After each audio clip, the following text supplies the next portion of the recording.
Thank you so much for joining us for today's Ed Funders webinar, Artistic SEL, Powerful Social and Emotional Learning Practices for Student Wellbeing. I'm Wendy Shao, the coordinator for the Arts Education Impact Group. And if you're not familiar with our funder group, our goal is to increase national support for culturally sustaining creative arts education opportunities that are available to youth. And we meet monthly on the third Thursday of the month, exactly at this time. So whether that's 10 a.m. Pacific for you or 1 p.m. Eastern.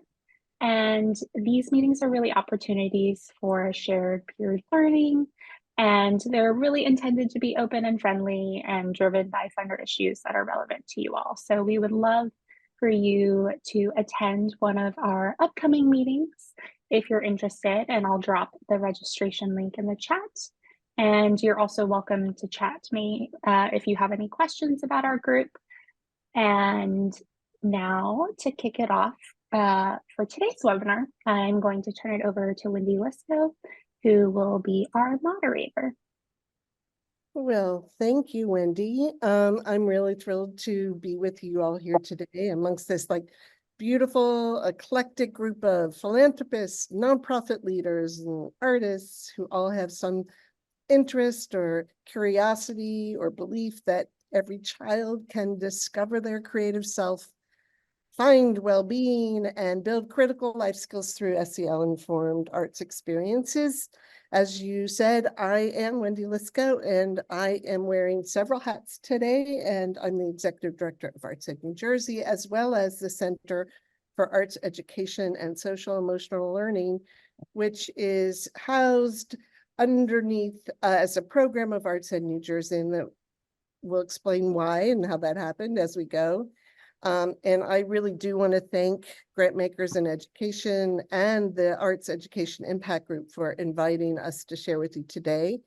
I am joined by a team of 4 of us who will be sharing with you. Their bios we will put their bios in the chat here. Oops. Kira, could you do that for me, please? Thank you. I had it all prepared. And we're just very excited to be here today because I guess I will say that from a very early age, I was probably 10, when I learned that that social emotional learning, we didn't call it then, was delivered to me through my connections to the arts. And I witnessed it firsthand by creating theater and making theater with my friends. And, we can fast forward many years to 2018 when educators across the country were lifting up the importance of SEL competencies and seeing those natural connections between the artistic processes. It was not the birth of SEL that goes back into the late 1990s, but the connections were being made, and ArtsEd New Jersey started working with arts leaders and SEL experts from across the country, and many of them focused in New Jersey, to create a crosswalk framework that illuminated these connections. And we will talk about that much more later, but it led to the conversations, and the creation of that document led us to be really working with these thought leaders and practitioners to figure out, okay, this is there. This is actually a major important connection that we've always seen, but what is the platform for dissemination? And so we created this vision together, which we'll put on the screen in a second. And it's a vision where you imagine a world. Can you continue? Actually, let's pause for a second and make sure that indeed everybody puts their name and adds, if you feel comfortable, your pronouns. and also the organization you're with. That's going to be very helpful to us as we move forward with this meeting today. So we were working together on how to disseminate this, and a vision came to being, where we started to imagine a world where everyone engages in the arts to support a strong sense of identity, agency, and belonging, not only to gain a healthy, functional awareness of themselves and have power in their own lives, but also to make positive contributions to their communities. And we'll talk about identity, agency, and belonging throughout today. And then created this mission where we thought a center that would be dedicated to championing arts education and social emotional learning to facilitate what that would look like if it was embedded, intentional, and sustained in arts education, and also SEL informed other arts education and other subject matters. So we're excited to be with you today. We're going to share our objectives for today are going to be, we're going to talk about what Artistic SEL is and why it matters to those in this room, but also for students' well-being. We wanted to demonstrate a little bit about how it looks like in action. We'll talk about some of the key tenets for effective Artistic SEL. We've been doing a lot of work and practicing in a lot of different venues, and we have learned quite a bit over the past 4 years, and we want to share that with you. And we're going to talk a little bit about that work of the center. So that is just a little bit of who we are and why we are. And Kira, would you kick us off with our first exercise? Thank you, Wendy. I'd love to. So it's wonderful to be here live with you all this afternoon or morning if you're coming from the West Coast. My name is Kira Verzudel. I use she and her pronouns, and I am zooming in today from our Lenape lands in New Jersey. And so I'd like to just invite us all to take a pause here for a reflection. Thinking about the last 7 days and thinking about how you would identify the arts engagements that you've had over the course of those 7 days, when you've engaged with the arts over the course of those 7 days. So maybe you attended an artist's opening to celebrate a new exhibit. Maybe you're part of a theater or dance production and you had a rehearsal, choral, any number of examples, but we're going to take a pause here and invite each of you to share in the chat at least one of those examples that you identified as you're thinking back over the last week.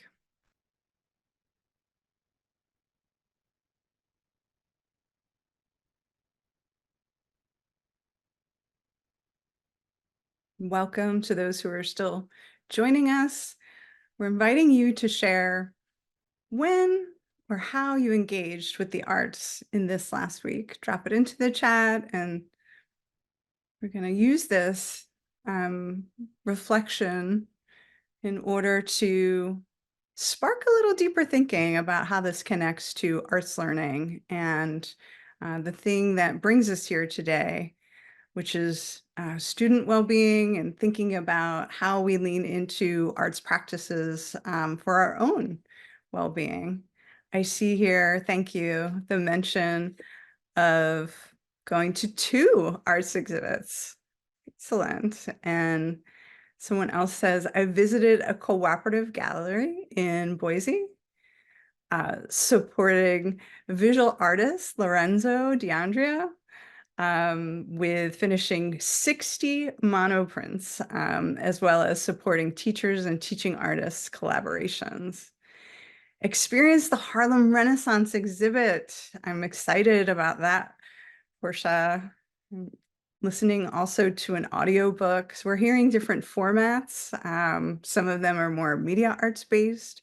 We have a remark here about listening to music to start the day and a lot throughout the day also. I draw every day, so there's that commitment to a practice of drawing each and every day, listening to music. I'm not going to read all of these, but I would encourage you to go through the chat and see what inspires you, see what these individuals who were here today together celebrating the power of Artistic SEL. Take a look at that chat and see all the examples that you've identified and named. If you need another 30 minutes or 30 seconds to type, take your time. Maybe you'll add something towards the end of our time together. But this invitation to reflect was really meant to spark thinking about the full range of artistic expression and the many ways that artistic ways of knowing and being show up in our everyday lives before we turn to explore how this relates to high quality arts education through the learning standards in visual and performing arts. We thought it would be really beneficial to just really take that pause and lean into the ways that as lifelong learners, as humans, as individuals who connect with the arts in various ways, to begin this session with a reflective pause, thinking about how it shows up in our lives. So the diagram that you see on the slide here is from the National Core Arts Standards. For those of you who may not be familiar with this graphic, it really, I think, exemplifies how these four creative artistic processes of performing, creating, responding, and connecting work together as a whole. And so wanting to think about the ways that the artistic processes that we invite students to take part in and how they are showing up, doing some of these things on a regular basis, but how we have opportunities to create even more touch points for them to engage in the way that the body and the brain make art, and defining, as the slide says, the link between art making and the learner. So when we have the time, when learners have the time to engage in and practice these four artistic processes, those meaningful arts education experiences become a touchstone, really, that they have throughout their lives to refer back to. So on the next slide, we'll see how this dovetails with the philosophical foundation of the National Core Arts Standards and really the 5 lifelong goals of any sequential, high quality arts education, which includes those 4 artistic processes that we just saw in the previous slide. And as you can see, one of those lifelong goals, part of the philosophical foundation, is to think through the ways in which arts is a means to well-being. So what does that look like? It looks like having the artistic literacy and fluency to find joy, find inspiration, and peace of mind and intellectual stimulation, and make meaning through these life-enhancing qualities that participation in the arts offers us. So there's going to be a lot of examples. There's going to be a lot of things throughout the next, 45 minutes for you to sort of see what this means in action. But I really want to thank you for beginning with that reflection and to start with the connection to student learning through those arts learning standards. All right. All right, friends, I'm Scott Edgar. I'm coming to you from the Potawatomi lands, just north of Chicago, Illinois. For the last 15 years, it's been one of my goals to start to translate social and emotional learning from music and arts education. And we've reached a point in social and emotional learning that I think it's become so big that we need precision. We need precision to really understand what we're talking about. So we're going to start with this definition of social and emotional learning as groundwork, equipping ourselves to be whole people who have healthy and functional awareness of ourselves, with loving connections to others that allow us to make positive contributions to our communities and gives us power over our own lives. Friends, this is what we're talking about today. Our job now is to start to think about how does this translate into the arts. I was so inspired by the breadth of examples that we saw in the chat. Clearly, the invitation today for us to come and speak to you had something to do with this idea of well-being, student well-being, teacher well-being, human well-being. And I think this is another area that needs clarification because well-being is such a big thing. And oftentimes it gets couched in self-care. Oftentimes it gets couched in, oh, just take a mental health day. Not quite. When we talk about well-being, we really do need to dissect it into its components that we're going to explore here in just a second. Physical well-being, mental well-being, social well-being, emotional well-being, and finally, spiritual well-being. Once we start to understand those 5 different components of well-being, we can start to figure out how we can be more in balance with ourselves and how we can help tangibly build the skills to be more balanced. So we're going to now think a little bit about how does this manifest in the arts, because at the center, we deeply believe that social and emotional learning is at home in our arts classrooms, that the arts give us fertile soil to build the life skills necessary for our students to confront the challenges of life. With this definition, Artistic SEL intentionally embeds life skill development into those 4 artistic processes that Kira just gave us, and practices in service of student empowerment to enrich both artistic fluency and human development. It can never be either artistic fluency or life skill development. They're 2 trains running, and we are building both at the same time in an embedded nature. The work that we're going to talk about today and demonstrate today is something that has been decades in the work. And we're going to talk about a few of these projects specifically, but just to let you know that some of this research can be found in journals such as Arts Education Policy Review, the flagship journal on music education, the Journal of Research and Music Education. Uriel Lashley, Dr. Lashley, who will be speaking in just a little bit, has a research lab associated with the National Endowment for the Arts. We're doing cooperative work with young audiences with the RAISE engagement, which we'll talk about in a little bit. And we're doing work with the national organizations through the Connected Arts Network. The work that we're doing internally, you see the Identity, Belonging, and Agency, the Heart of the Arts series, is a series of briefs, small bite-sized research-based briefs that clarify with precision exactly what we're talking about. But we can talk about it, or we can give you examples and do it. Kira referenced a little bit of one of the hallmark resources that we've created. And what you see in front of you is a screenshot from a website. If you go to selarts.org, you'll see the live version of this. But this is the Arts Education and Social and Emotional Learning Framework. You see the top words that look familiar now because Kira just gave us create, perform, respond, connect.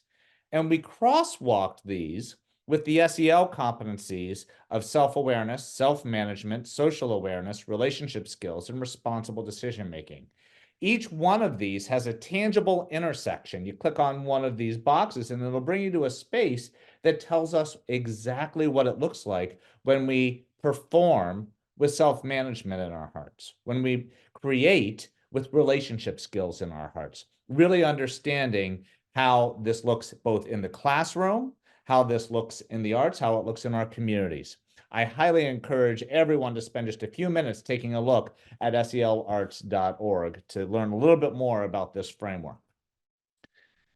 And talking about it is all fine and good, but how about we experience it a little bit? So one of the things that we have found that is a baseline skill for social and emotional learning to really take root is for us to have a robust emotional vocabulary. If I walk in and talk to any group of people across the country and I say, hey, how's everybody doing? I'm going to get good, bad, fine, tired, hungry. That's the extent of our emotional vocabulary. And tired and hungry aren't emotions, they're physical states that cause other emotions. So that leaves me with 9 times out of 10, how you doing? Fine. Okay, that's not good enough. That's not good enough. We need to have a robust emotional vocabulary so that we can really start to articulate where we are. We know that music tangibly elicits actual emotions. It makes us feel things. We can think of moments in our life where music enhanced a moment. It might have been a dance. It might have been a pivotal a pivotal event with a significant other. It might have been a moment when we were having a really emotional moment in the car and we cranked up a song. It enhanced our emotions.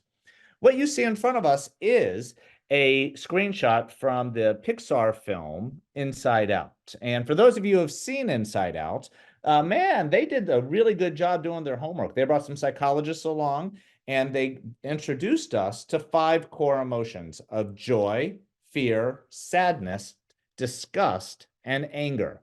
Now, spoiler alert, Inside Out 2 is going to be coming out in just a little more than a month, and we're going to get introduced to 4 more emotions. But we're going to live in this world for right now. And I want us to think about creating a soundtrack for each one of these emotions that might help us deepen an emotion and experience. There are some prior research that I've done looks at how people choose music that they listen to in different scenarios. And the results from that study suggested that if someone is in a down state, well, they could listen to music that might bring them out of that state. So if I'm sad, for example, I might listen to happy music with the hope that I'll be drawn out of that emotion, or I might listen to sad music because I want to be steeped in that space. So we're going to really engage the chat here for a little bit, and let's hear some of the music and see some of the music that you might think about when we talk about certain emotions. So here's a nice little worksheet. So we're going to start here just in the world of joy. Let's live in the world of joy for right now. And in the chat, please type a song, an album, an artist, a cast album, a musical, an opera, whatever really kind of epitomizes joy for you. Let's see that joyful music. Cat Stevens, love it. Pharrell's, U2, yes. Mingus, I love it. Motown, absolutely. Motown had a lot of emotions. 100%. Bouncing Off Clouds, Tori Amos, love it. Thank you. Keep them coming. This is great. Keep them coming. Stevie Wonder, Boston, long time. Great. Another Stevie Wonder. Dance the Night. Great. Thank you. Mona Lisa, Beethoven 9, Ode to Joy. Absolutely. Of course. Absolutely. Wonderful. Thank you, friends. So let's transition. Let's go another direction. Now, oftentimes I've been hearing more and more in the last little bit, people talk about good emotions and bad emotions. I really don't like that language. I'm going to push back on that. Okay. There are no good emotions. There are no bad emotions. We have the right to feel any emotion. So I like to frame it as up emotions and down emotions. So joy, up emotion. Sadness. What are some musical pieces, artists, songs that might evoke sadness for you? Sadness. Oh, Puff, yes. Amazing Grace. Thank you, Chiho. Yes. Phoebe, yes. Taps, of course. Anything emo. Yes, I love it. The Cure. Sure. Absolutely. And what's interesting, Joni Mitchell. Sure. Yes, Blue. Barber's Adagio for strings. Absolutely. Thank you for that. You know what's interesting, and keep them coming while I'm talking over this. For some of us, it might be a piece that naturally just evokes these emotions, but for some of us, it might be a very tangible experience. It might have been an experience that we had with this music, or a moment when that music was playing when we were in a sad moment. Okay, let's keep going. Let's keep going. Let's talk about fearful music. Fearful music. Music that might be afraid. Yep. Jaws, love it. Metallica, yes. A little bit of Orff. Carmina Burana, yes. Let's keep going. Thank you for this. Yeah, another Carmina. Yes. Good. Westworld soundtrack. Lord of the Rings soundtrack. Interesting, Zoe. Thank you for that. Gift. Yes. The one song from Phantom of the Opera, Darth Vader's entrance music. John Williams, yes, absolutely. All right, Vertigo soundtrack. Thank you for that, Kira. Yes. Hitchcock certainly had some ways to collaborate with some composers to tangibly evoke some emotions he wanted us to feel. All right, let's get disgusted. I think there have all been moments in our lives that we felt disgusted, that we see things in the world that we may not be thrilled about, and music can help put that into words. What are some disgusted songs? Ohio, Crosby, Stills, Nash and Young. Thank you. Kendrick Lamar. Yes, Mac. Thank you. Pulp, Common People. Thank you for that. Keep them coming. This is great. Bad Religion. Yep. Rage Against the Machine. Creep. Yes. Keep them coming. This is great. Yes. American Idiot. Yes. Green Day. You can ask Kira. I was listening to that a little bit earlier today. Absolutely. Okay. Now here's where it gets interesting. Remember what I was saying? Good, bad, fine, tired, hungry? Well, disgusted and anger are two different emotions. Can we find music that might exemplify anger? What would anger look like? And can we think about music that might be defined as angry? And how in our head does that difference from disgust? Angry music. Public Enemy. Bane. Sure, keep them coming. Another Enter Sandman Metallica means something that bad curses. Rebel Girl. Thank you. Almost anything in death metal. Yes. Heavy metal. Hit Me With Your Best Shot. Yes. Break Stuff. Yes. The Killers. The Clash. Thank you so much for coming on this journey. Big Yellow Taxi. Yes. And you know what's interesting? As I'm watching some of the body language, sometimes it's like, oh, yeah. And sometimes it's like, huh, never thought of that. Or that doesn't evoke it for me. Let's think about what we just did. Let's think about what we just did. Not only did we get to know each other's musical taste a little bit and the music that we enjoy having in our life, we're also having to have a definition of those emotions. We're also having to say, this is what this emotion is, and this is how it manifests sonically. This is how it shows up in the music that I listen to. Now, remember when I started talking, I suggested that we needed precision in language, precision in definition. Well, social and emotional learning for us at the center is all about life skill development in artistic ways. The slide you see in front of you are those life skills, So I would encourage you to take a look at here and please put in the chat any life skills that you think we just practiced, any life skills that you think we needed to work on just a little bit in a bite-sized way to do what we just did. Let's go ahead and put those in the chat. Take a look at the slide. Yeah, we needed collaboration. We needed courage. Absolutely. It's like, well, what if they don't like Metallica? Ooh, reflection. Good. Identify and recognize emotions. Thank you, Daisy. Community. Yes. Respecting others, right? Recognizing diverse thoughts, feelings, and perspectives. Decision-making. Absolutely. Keep them coming. Take a look at this slide and type any one that you see here that makes sense to you. Solve problems. Yeah. Evaluate and reflect. Memory. That's sometimes not an easy thing for me. Yes. Appreciate diversity. Absolutely. Thank you. This is a gorgeous list. Thank you. Think of alternative solutions and answers. Take personal, moral, and ethical responsibility. Manage stress. Absolutely. Keep asking me to put a piece of music in here. What if I can't think of anything? Right? Absolutely. Have discipline. Absolutely. Friends, thank you so very much for coming on this journey. And just to think a little bit broadly about how we can cleanly articulate some emotions that we're feeling on a daily basis. And once we have that baseline, if you can name something, you can move forward with it to build some of these skills. So we're going to hand things over to my dear friend and colleague, Dr. Urel Lashley, to unpack a little bit of what we just did. All right. Thanks so much, Scott. Urel Lashley here. Happy to be joining from Madison, Wisconsin, Dajope, the ancestral homeland of the Ho-Chunk Nation. Thanks for setting us up so nicely, Scott. So we just were very much engaged in thinking about social emotional learning competencies and skills.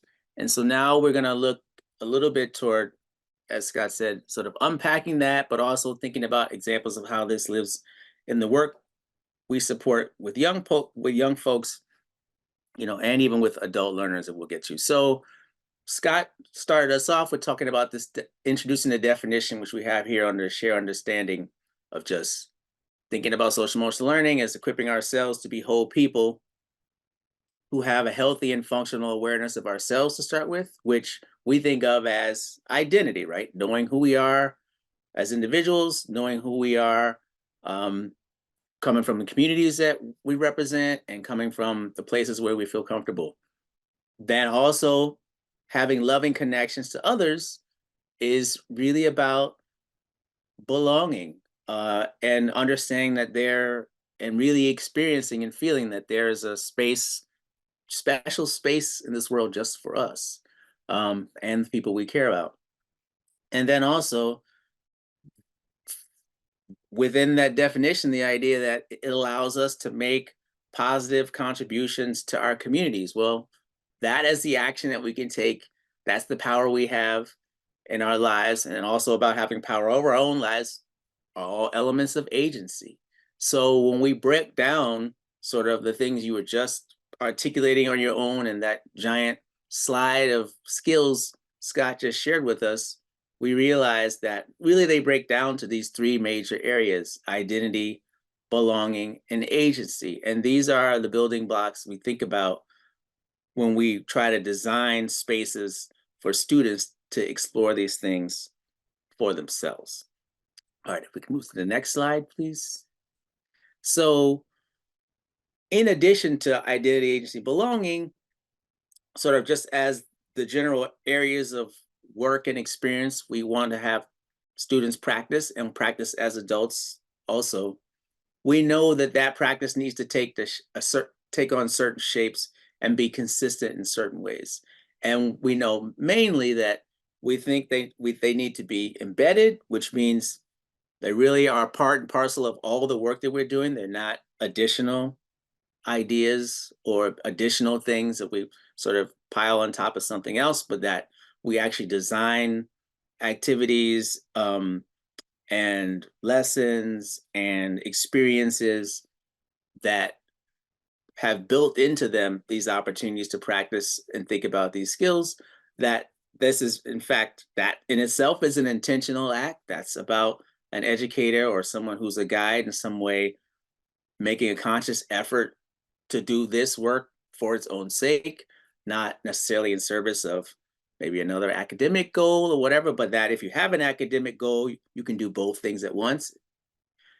And then that it be consistent over time, right? Like if students come in and bring their favorite song in once or twice and talk about what that means to them, they may not feel a constant sense of agency or control or voice, you know, in that classroom, for example, because it only happened once. So that this is a sustained sort of existence and a sustained practice. And then finally, that these things are visible, that if we're trying to give students skills, then they need to understand what those skills are, how they apply in this situation, how they might apply in another situation, rather than just say, well, you know, I teach the arts or I teach music, so, you know, expression is just built into what we do. We don't really need to talk about it. Well, we know that if you're going to apply something in one place and then do it in another, that we actually do need to talk about it and things can't remain invisible. All right. So, and finally, just the goal of all teaching, we believe really is to awaken goals and inspire hope and pave some way to dream. So in this slide, I'm just sharing a few images from a program called Drum Power that I actually started a long time ago. And I started in 2001 in New York City, designed to really teach life skills through music, through specifically West African, Afro-Cuban, Afro-Brazilian percussion. And at the time, I was actually a professional musician in New York City and an art administrator for a while too, until I ended up quitting the day job to just do this. And I'm just gonna give you a little bit of background of it. We're about 4,000 students into it since we started, between New York City, Madison, Wisconsin, Denver, Colorado, and a few other places in between. But the work of thinking about identity, agency, and belonging is sort of what we do all the time. And to get there, we went through the process of selecting skills, just like you all were sharing your ideas around competencies and skills earlier. I've done the same thing based on looking at sort of, if you drum, what are some of the things that we need? Well, we need to work together, we need to be able to listen to one another, and we need to be able to think about our own development and set our own goals. And so kind of work backward through selecting the SEL skills and the art skills and merging them to be embedded. And then there's an important point here that we don't talk about often, which is the fact that you actually have to translate a lot of this in community with students, right? Students don't talk about they don't talk about social emotional learning, one. They don't necessarily talk about self-awareness or social awareness, right? That kind of language isn't real for them. And anytime we're building a community of learners, everybody has to understand what the work is, and the language of what the work is, as Scott was getting at in terms of being specific, is super important. So that's a step that we took, and I'll explain what it looked like for Drum Power in a minute. And then that everything is based around action, so that our skills we practice are actually become core values that we all practice and commit to together. And then finally, that all that work is aimed at youth empowerment. So this is a sort of framework that I think around just building any classroom or environment around artistic social emotional learning. And so for Drum Power, that yielded discipline, which is one of our competencies, which we define as using our energy for good things. That definition actually came from a young person who was in a karate class, said their sensei told them, was using your energy for good. And then community is supporting myself and others, or just supporting myself and others. Sometimes we define it as supporting my own learning and the learning of others, but more generally in life, it's much broader. And then finally, leadership, doing the right thing, even if I have to do it by myself, and especially when no one is watching. So everything we do is patterned after trying to live up to these ideals, but also thinking about them as ways to understand what the work is we have to do together. Like we may be playing a certain pattern that requires us to really focus in, and maybe using our energy for good is to not, be in a conversation with the person next to us, because now they can't hear what we're going over, and we can't also focus on it. So to just be clear what our commitments are, and then how we're doing that through the arts in terms of these specific skills. So I wanted to share with you, and I'll just share a quick story, because I think that's when the work sort of comes alive. So we have one student, I have one school where I've done this program for a long time, and we had a group there where the students would actually perform school assemblies on their own. And I wouldn't even have to show up. They would get the drums out, set out chairs, understood who was going to play what. They could play all the breaks, which means the calls to tell folks what to do through the music and all of that. And they had a project called Read Your Heart Out, where African-American parents from the community would come and read from African-American themed books once a year. And so, and as a reward or celebration of these readers, the drummers would perform for them at a luncheon. And so I wasn't able to attend one year, and the students played on their own. And then after they were done, apparently there was a miscommunication, and about 75% of the kids ran off to lunch and recess, and about 25% of them had to put away all the drums, which was like 40, 45 drums. It was a giant group at the time. And so when I showed up at the end of the day on Friday, at the end of the day to practice with the group and just do our normal rehearsal, they were very upset. In fact, one young person was to the point of tears, came to me and said, "Mr. Lashley, we had to put all these drums away, and that's not the community you teach us." And in that moment, I had to fake like I was as upset as she was because I wanted to honor her emotions and feelings in the moment. But I was super proud that they were embracing for themselves, understanding what it meant to be part of a community, what that should and should look like, and then attempting to live it. So I wanted to just give you that quick example from the students. If we go on to the next slide, I can talk a little bit about sort of what this has looked like in the way of the data side for us. So as was mentioned earlier, I do have the distinction and honor of being the private investigator on a National Endowment of the Arts, and I see Lakita on the call, so it's good to see you in a different context, Lakita. But we have a research lab at UW-Madison for the Arts CoLab, and we're focused on thinking about social emotional learning as an outcome for students, but also as an outcome for teachers going through professional learning experiences that we're designing. So anyway, this model I have up here is which, you know, obviously gets into the sort of complex data stuff that I know can be scary to people when you start seeing arrows pointing at things, people talking about things mediating and moderating and all of that. But really what this is the results of some open-ended questions, interviews that were asked of students. We call that constructivist grounded theory is what it was. But we asked them things like, how would you describe your experience with the drumming class? Why did you join the group? What did you expect it to be like? What have you learned about yourself?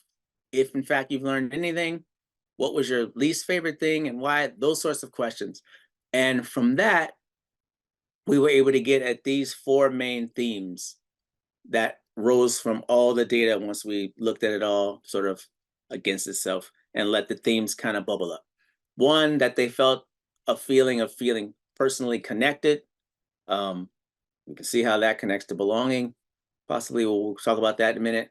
Personally connected, this idea of their teacher, in this case was me, as a trusted guide and caregiver. By the way, I didn't collect any of these, conduct any of the interviews. I had other folks do it. But also a sense of finding my own power and then practicing the pillars of power, which were community, discipline, and leadership. So that they felt that that was a special space to do that. And that was kind of an interesting discovery because this program was actually happening at a school that after several years of drum pounding and being there actually adopted the same three pillars as their school-wide core values. Again, coming out of an artistic experience, the whole school decided, you know what, we're gonna take this and use this to help our whole school community. So if you just click next, you'll start to see these other arrows pop up, which shows some of the connections between identity, agency, belonging, which we identified as the three main areas, coming up in the themes of the data for students. Obviously, feeling personally connected is very much about identity. I think one young person said something like, they like learning about drums, but they also play the drums in their church. And it made them think that this was actually connected to that for them in a personal way. And others just like to hang out with friends. And so, you know, feeling like that the teacher was a trusted guide and caregiver was going beyond sort of the space that we think of between teachers and students sometimes, but that we become sort of connected in a more of a familial and more deeply supportive way. Finding my own power is clearly about agency. And there are other connections here, but I just outlined a basic few so you could get a clear idea. So these are just a few examples. And now that we've looked at some outcomes, sort of thinking about working from selecting, translating, and all that to our youth empowerment, I think now we will turn to thinking about and learning a little bit about how the center works and supports educators through professional learning to maybe get to producing an example like the one you just saw and getting to produce their own practice in service of Artistic SEL. With that, I'll pass it back to Scott. Yeah, thank you, Urel. I really appreciate it. And congratulations on the great work you're doing at Drum Power and continue to do. truly a pioneer. The work that we're going to talk about now are some things that we've housed in the center and have been birthed out of deep collaborations. One of the projects that we're really, really excited about that we're in the middle of as we speak is a multi-year engagement that we had and have with Young Audiences, which is a sponsoring organization for affiliates across the country working with teaching artists. And we have been charged with helping them better understand artistic, social, and emotional learning, and have worked with some of their teaching artists for now 3 years running, some even more, 4 years running. And the model that we've really worked on to help these teachers not only understand it, the knowledge, but also build the skills, practice it, have been built in 2 layers. One, which is the peer teach model, that we've created small professional learning communities where the teachers are able to come together and in a very, very safe but vulnerable way, share their craft with each other. And we're working in groups upwards up to 100 teaching artists in a Zoom modality. So the only way we were able to make that happen is a distributed leadership model where we have mobilized many of our teaching artists who have just hit it out of the park as teaching artist leaders. So then they have had autonomy in their own small groups to be able to provide feedback, to build that community, to start to provide some guidance in terms of how they're building their own social and emotional learning capacities. And the magical thing that happens is when you teach it, you get better at it. So the teaching artists, they get one time through the content. We get one time through trying it as a participant. The second time through, well, they're able to teach it. They're able to deepen it. They're able to hear the content again in a deeper way. This 3-year arc, which then goes into healing-centered and culturally relevant pedagogy, has been an unbelievable project that we've worked with Young Audiences. We've also worked with our dear friend on this call, Chiho. Hi, Chiho. So good to see you here on a project called Social and Emotional Learning in Music Education, Student Empowerment through SEL in Music Education. And this was a COVID project where we really wanted to help teachers with as many resources as we could. And the exciting thing is it's evergreen. We're still getting traction and people are still getting on to see this 9-part webinar series with truly unbelievable leaders in our field, including Gloria Ladson Billings and many, many others who have been in our space. And one of the tangible resources that we created was a reflection guide. The reason that we're highlighting this project, besides it just being a really powerful collaboration that we did with the Save the Music Foundation team, is that it represents how not only are we doing the arts broadly, we can also translate them very specifically for different art forms. So this is an example of the work that we've done in music education. Kira, would you like to talk a little bit about some of our other professional learning opportunities? Sure. I actually also just dropped into the chat the link to access that reflection guide. Chiho, I see you put the link to the series. Thank you for that. And the link that I dropped in is specifically for the reflection guide. So one of the things we hope that you were able to observe and experience a bit through this engagement is the definition of SEL broadly, translating it to artistic SEL, experiencing through the reflection activity and the guided practice that Dr. Edgar walked us through with the soundtrack, what artistic SEL allows us to sort of dwell in our own experiences, and then sort of reflecting upon how artistic SEL could be embedded into practice. These are the core objectives of any professional learning experience that we've been designing and thinking about leading. Most recently, we recognized that the field could perhaps let us know, as they did when we launched the framework, as Wendy mentioned, how relevant this was to their work. And we recognize that the best way to do that would be to put into the world an additional page of our own ArtsEdSEL website that focused on professional learning, with a number of different options for sort of entry points where people could come to connect with us, whether that would be a short-term engagement, an introductory experience, or sort of a longer, more targeted engagement, or something that was ongoing. And so we were fortunate yesterday to share, this is a relatively new addition to our offerings, but we were fortunate yesterday to share that with some colleagues and had them weigh in and give feedback. And so we're very excited to be able to have this available, just sort of for folks to reach out, co-create something together that would really meet the goals and needs depending on the context. So we recognize that some of the projects like the Raise Work, which was a multi-year initiative through Young Audiences National, that was specifically for teaching artists, but there are certainly a lot of things that were included in the Save the Music series that we could bring in and expand upon and think about how that would look in a different context with teachers explicitly of the arts that were embedded into learning experiences, whether that's an in-district engagement or really thinking about the ways that this shifts. The objectives are not likely to shift, but depending on the context, depending on the audience, the way that we might reach some of these objectives, that's where we see the shift. So philosophically, we think we're always going to be working from the place of really demonstrating how to be embedding in very intentional ways and how to do that with an eye towards sustainability. But how we will arrive at those objectives will really vary depending upon the group that we're working with and the context of the engagement.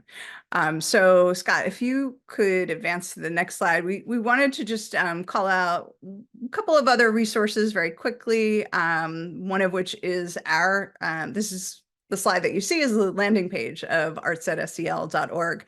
And on this page, you see there's a, in the navigation bar at the top, you see that there's a reference to Heart of the Arts archives.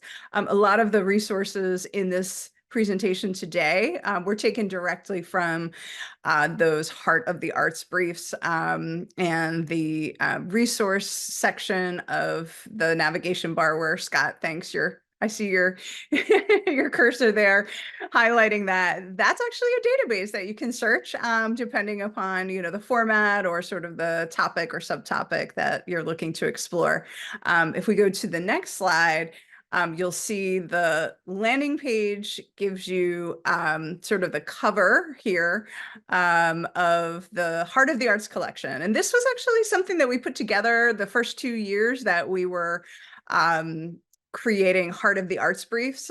We realized that there would probably be some value to putting them into taking each of those briefs and putting them into one collection.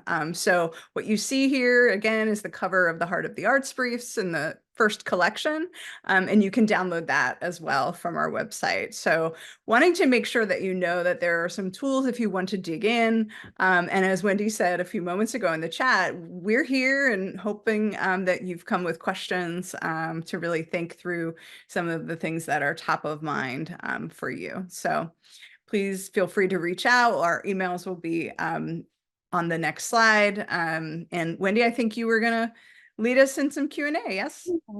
Yeah, and I don't know, Scott, are you technically, yes, you did it already. We'll bring back some of those slides for the end for Wendy to share. But in the meantime, just wondering, are there any burning questions that you might have about the center, about what Artistic SEL is? Or even want to share a little bit about how you have been using Artistic SEL in your work? Hey all, this is Suba. I just want to let you know, thank you, first of all, this was fabulous. And Young Audiences in Oregon, which has renamed itself as Arts for Learning Northwest, is working with the Department of Education in Oregon on a project called Arts, Care, and Connection. And that's a huge project around SEL and trauma-informed care. But the plan by the end of summer is to have 96 online asynchronous virtual curriculum. So teaching artists are presenting a 60-minute curriculum that is from K through 5, and 96 different versions of workshops in theater, dance, and music, I believe. So I'm part of the project, but it's something that's going on, and it will be available to the larger community. But really, what you're talking about in terms of the research is part of what I'm hearing from Oregon Department of Education as well. So if there's any interest, I'd be happy to make sure that you're all connected. Okay, with the Definitely, please do that. great. That's really great. Because one of the big things that we've been talking a lot about is like, what does it look like? How do you give examples for people? And so creating videos, et cetera, and other content. So, and how to connect to those that content that's already created. Any other thoughts or questions? So thank you.